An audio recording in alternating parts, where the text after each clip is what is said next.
Hi guys, it's Andy from mcfcfantv and welcome to this preview for tomorrow's FA Cup quarter-final against Everton.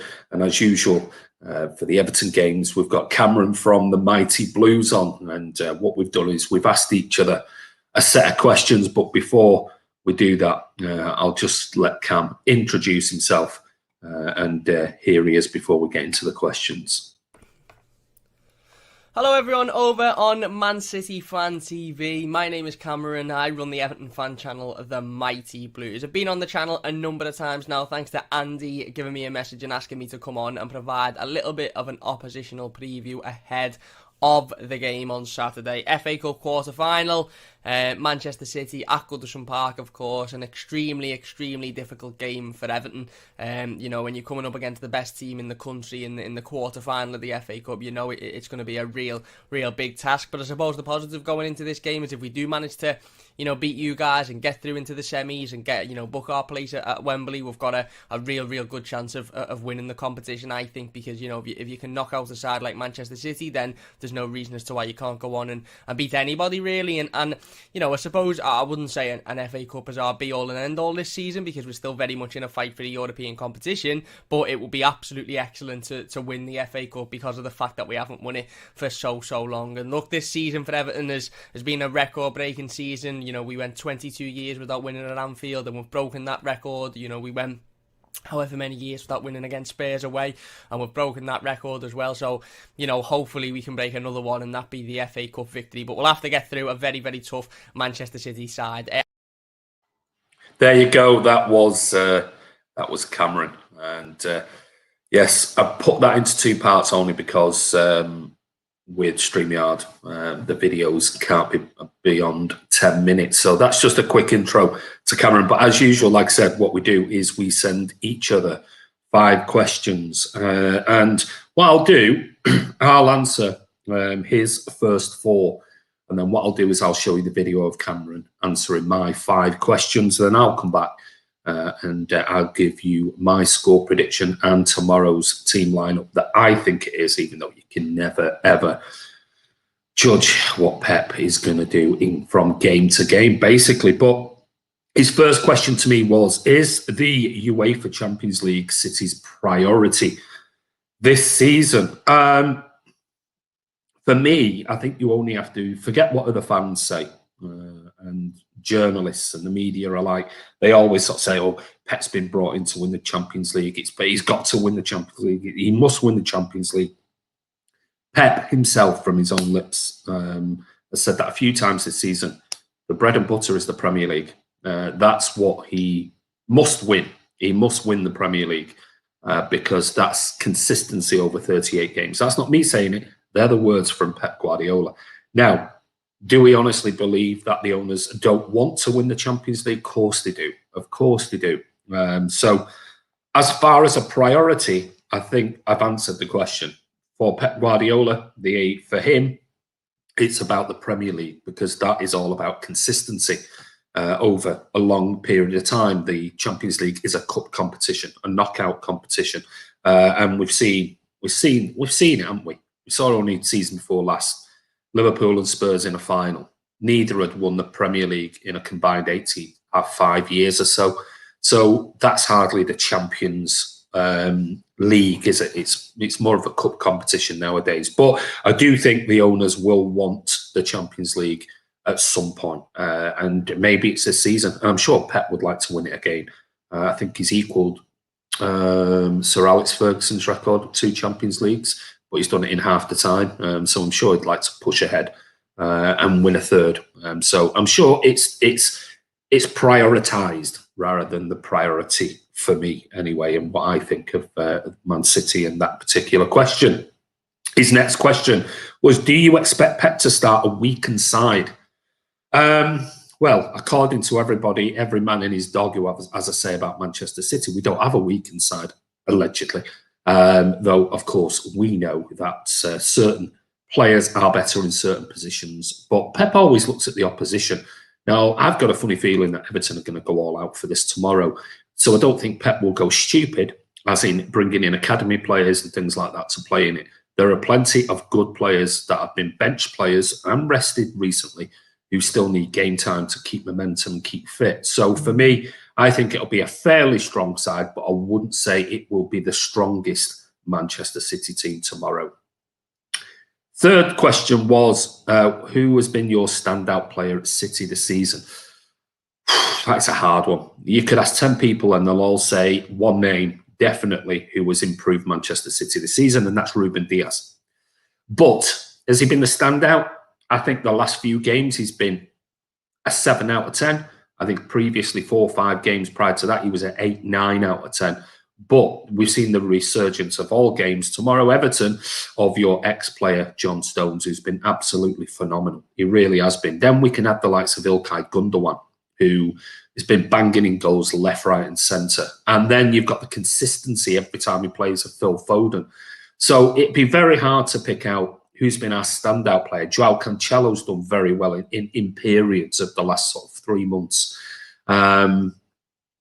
If I had to pick a consistent one, I would say Ruben Dias and John Stones, one of the other. But then impact, you've got to look at, İlkay Gundogan's goals, and then you look at the likes of Phil Foden, who his stats are phenomenal. This is somebody who, according to some, should have gone on loan, others said, he'll never get game time. Some journalists, he'll rarely get game time, and he has been ultra consistent every time he's come on. Just look at his stats, his goals and assists in games. Phenomenal, absolutely phenomenal. So it's a really tough one, Cam.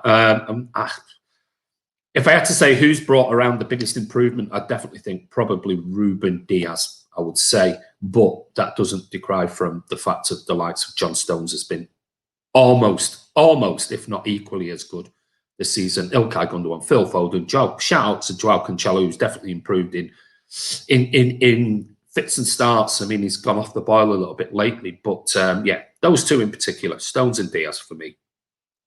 On to Everton. He asked me about what do I think of Everton. Well, I must admit, I'm one of those who I don't watch any other football except for Man City. I might watch the odd Champions League, two big, massive powerhouses of teams, and it's on a knife edge and that type of thing. But I don't really watch much football other than Man City. I just don't get the time, if I'm honest. But looking certainly from memory and looking at where you are in the league at the moment, well, you're 7th. And just looking at where you are from that, and I know you have been top of the league at one point, and certainly a few months ago, you were ultra consistent, and thinking, I had you, I think I said it on the Friday Night Social a few weeks ago, I had you in the top 4. Now, you still could get there. You're only, 5 points, and with a game in hand from where Chelsea are in 4th at the moment. So you're 7th on 46 points. Chelsea are in 4th, played 29, a game extra, and they're on 51 points. So you could be very, very close to it. But problem being is that it's gone off the boil of late.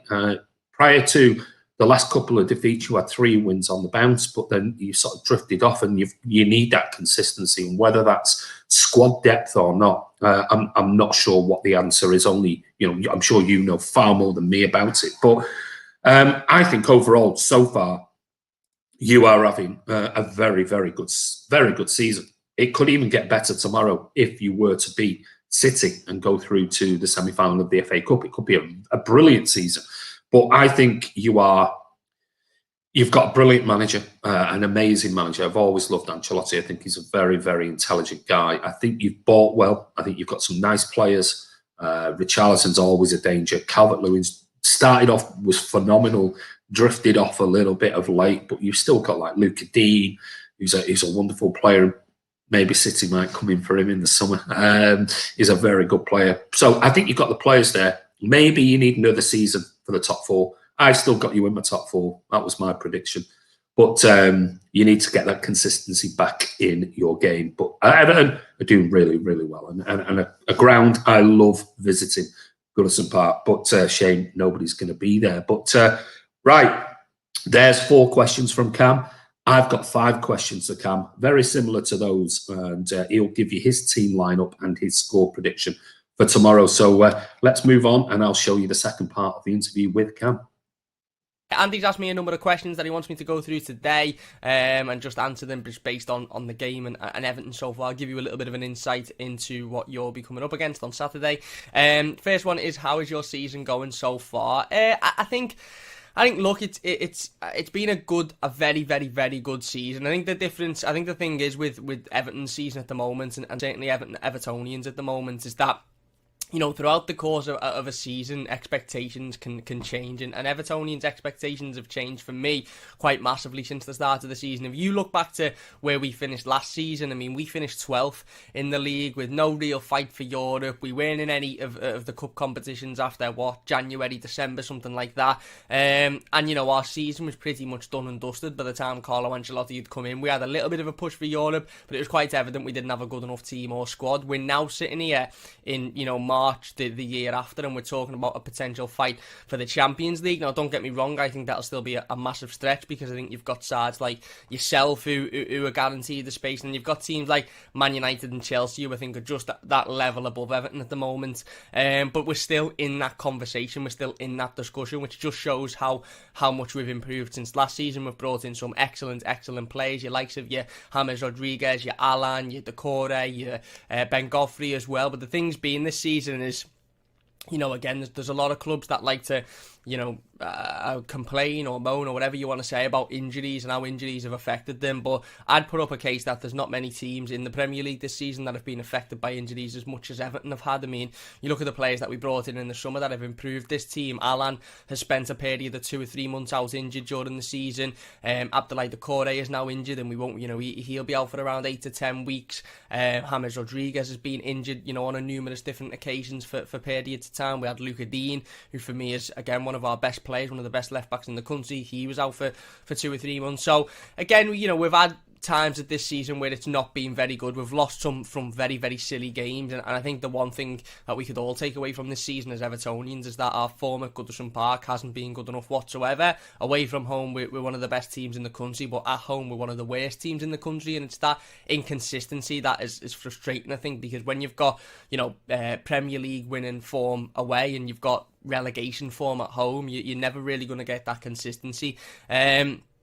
But again, I think it's been a decent season so far, and if we can push for a position in Europe, and if we can finish even in the Europa League, then it's a success. And ultimately, we all knew coming into this season that it was going to be a transition season. We all knew coming into this season that, you know, Carlo Ancelotti was going to need time. It wasn't just going to be done over one window. And then, you know, when we went 7 unbeaten at the start and we were top of the league, and even now in March when there's genuine talk about fighting for the Champions League position, I think those thoughts about it being a transition season maybe go out the window a little bit, but that's all we have to keep reminding ourselves for me.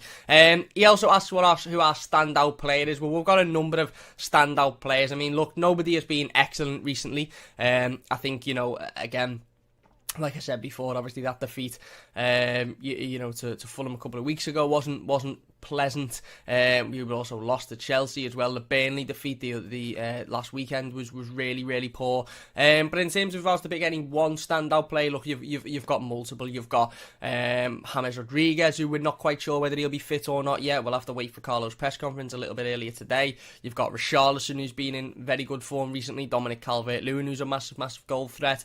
But in terms of who is likely to be available for this game, I don't think James Rodriguez is going to be available, if I'm being honest. I'm going to say Richarlison, because I think recently his goal scoring form has been excellent. I think he's a fantastic goal scorer, and he's been allowed to play a little bit more centrally recently, which I think he enjoys an awful lot more. And if he can play next to Dominic Calvert-Lewin and you can get Richarlison sort of in front of goal, I think, you know, like I said, we've seen it in the Merseyside derby, we've seen it in the game against Spurs, the FA Cup game in the previous round. He's very good when he's confident in front of goal. But we've got a number of players, to be fair. Standout player in terms of who you should watch out for being a threat to Manchester City's defence, I'd say Richarlison, but I think you should have a little look out for Ben Godfrey as well, because for me, he's been criminally underrated this season. For me, he's been, you know, one of our best players. In fact, there's a solid argument there that he's been our best signing. I mean, the lad's played, 15, 20 games for Everton, and he's maybe had one average game. Every other game has been exceptional. He's played at left back when Luca Dean was injured. He's played at centre back. He's played at right back. He's just an absolutely exceptional footballer. Everton, and I don't just say this because I'm an Evertonian and because I've got that emotion and that feeling towards it, but I genuinely say I think Ben Godfrey will be a number one England centre half in the future, and he'll be winning Champions Leagues and Premier Leagues because he's 22 years old. He's already got that leadership, he's got that physicality, and he's a great defender. Andy also asked what my thoughts on the upcoming FA Cup game is. Again, look, it's a massive opportunity for Everton. It's going to be extremely difficult. Look, when you're coming up against a side like Manchester City, and I don't mean it to blow smoke up anybody's bottom, but let's be honest, there's not many teams that'll turn up over the space, certainly in a knockout game, and be able to beat Manchester City over 90 minutes. But ultimately, this is a game that Everton have to put all or nothing in, really. I know we've still got something to fight for in the Premier League. I know we've still got European football to fight for. But again, an FA Cup, I've had this question on my streams and my videos on a number of occasions. What would you rather win, the FA Cup or finish in the top four? Or what would you rather do, win the FA Cup or finish 12th or finish third and not win the FA Cup? And I always say win the FA Cup. I'm 22 years of age. I've been doing the Mighty Blues for 2 years. I've never seen Everton win a trophy. I've never had that joy and emotion that I had when we beat Liverpool at Anfield for the first time, second time in my lifetime, but first time I can remember it. Was unbelievable, exceptional. I was nearly enough crying for the next 2 or 3 days afterwards. So I can't even begin to imagine what it'd be like if we win a cup. And this is obviously our only opportunity to do that this season. And it's our best opportunity, and I think we have to go fully into it and go 100% on it, if I'm being honest. He also asked what my lineup would be. Well, it's difficult because, like I said, Carlo hasn't had his press conference yet, so we're not quite sure on injury news and updates, etc. And also, to add to that, even when we do know Carlo's injury updates and news, it's very, very difficult to predict the Carlo Ancelotti starting 11 because he often changes it. He often makes different, changes to the tactics and formation, etc. So it is nigh on impossible to pick a predicted starting 11 for Carlo Ancelotti. But I'm going to go with Robin Olsen in goal. Hopefully he returns to fitness after Jordan Pickford was ruled out of this game with an abdominal injury earlier on in the week. I'm going to go with Luca Dean at left back, Yerry Mina and Michael Keane at centre back, with Ben Godfrey at right back. I'm going to go with Alan and Tom Davis in the midfield, with Gylfi Sigurdsson in front of them, on the assumption that James Rodriguez still won't be available. And then I'm going to go with a front three of Richarlison, Dominic Calvert-Lewin and Josh King to get his first Everton start, because again, in regards to Josh King, if we've got any view of signing him on a permanent in the summer, he can't keep coming on with 5 or 10 minutes to go at the end of games, because it's not helping him and it's not helping us whatsoever. So there you go, that's my predicted starting 11 and score prediction. Listen, I never ever predict Everton to lose, even when we're coming up against, even when we're awful and we're coming up against a side like you guys in full flow. I'll never predict Everton to lose. I'm going to go with a 2-1. I'm just thinking, look, again, We've overcome a lot this season. The Derby win, the winner, Spurs, and little bits and bobs that to you guys mightn't be a thing, but to us is things like going 7 unbeaten at the start of the season, being top of the Premier League, winning those games where you sort of think, oh, this is set up for us to lose today, like the Sheffield United game we won. And don't get me wrong, we've lost a lot of games that we expect to win, and that's where we need to sort out. But I'm gonna go with a 2-1 Everton. I just think this will be a game everybody will be up for. Carlo Ancelotti will be up for it because he wants to win a trophy in his first full season at the club, and I just think everybody will be wanting to go out and prove a point. Listen, we could be at 150% and still lose this game because of the quality that you have, but I just hope that Pep Guardiola maybe prioritises the Champions League and finishing the Premier League season, and doesn't prioritise as much the FA Cup. And I don't think he will do that because this is a manager who has won the Carabao Cup for the last 15 years on the run or something like that, so he's not the type of manager to prioritise other competitions over some, and you've got the squad to be able to play a team of 11 players tomorrow and then a different team of 11 players next week in the league and still win both games comfortably. But I'd like to hope that Everton will put everything into this and hopefully we come away. So I'm going to go with a 2-1 victory. Anyway, that's it from me. Massive thanks to Andy for allowing me to come on. Really, really do appreciate it. If you've enjoyed the video, please do hit that like button. Don't forget to subscribe to Man City Fan TV as well. Share the streams and the videos and stuff. Absolutely fantastic content. Keep up the fantastic work over here. Everybody involved. I get involved in the streams on a number of occasions throughout the week, even when it's nothing to do with Everton. I just like watching. If you want to check us out, it's the Mighty Blues on YouTube. Really, really would appreciate that one. Massive thanks for watching. And yeah, look, I'd say good luck, but you don't need any good luck. So let's just hope Everton get through this and you can allow us the FA Cup this season. Big thanks for watching. Cheers, and we'll see you soon. There you go. That's Cameron. Great guy. Absolutely top bloke. If you want to go over and follow Cameron, the link is in the description below for his YouTube channel, and on Twitter it's at Mighty Blues YT for YouTube, and capital M, capital B. So go over and follow Cam. Give him a subscribe, a thumbs up, and go over and watch it. Puts out loads of really good content. And I do know that while I'm recording this particular video, he is doing a live review on his channel. So good luck to Cam, and no doubt we'll be in touch over the weekend. But his final questions to me were score prediction and my team lineup. So hard, this one, isn't it? Mind you, I did get 10 out of 11 the other night. That's the best I've ever done. Here you go. This is my lineup for tomorrow. I'm going to go for Zach Steffen to go in net tomorrow. Kyle Walker at right back. John Stones, because it's Everton, keeps his place, but he will be playing with Aymeric Laporte. And then I'm going to go Benjamin Mendy. I'm not sure. I'm not seeing Pep's press conference. That's the problem, recording this right now. So I've not seen his press conference yet. So I don't know. Is Ake fit? Could Ake play? Maybe. Well, I'll go with Mendy just for game time. Maybe put him in the shop window. Fernandinho as our central defensive midfielder, I think, tomorrow. Phil Foden must retain his place. Will need energy against Everton. So I'm going to go for Foden, and Kevin De Bruyne stays. Again, another person who needs game time. We're seeing him gradually now coming back to somewhere near his best. I think he's a player who does need game time. And then my three up front. Well, I'm going to bring the Algerian princes back. Mahrez on the right. Raz comes back finally for this game for me on the left. And Sergio Aguero to start up front against Everton tomorrow. So that's my team. Steffen, Walker, Stones, Laporte, Mendy, Fernandinho, Foden, Kevin De Bruyne, Mahrez, Sterling, and in the middle, it's our main man, Sergio Aguero for me. As for a score prediction, another thing I'm rubbish at. They got pretty close from a 4-0 the other night, so maybe I'm on a bit of a roll. I'm going to go Everton 1, City 3. There you go. I think it'd be a tough game. I think they'll have a strong lineup for tomorrow. I think we won't have anywhere near as strong a lineup as we could put out, but that's still, even with my team, which have dropped a load of players, is still a very, very good team. And I'm expecting City to win tomorrow. Keep that momentum.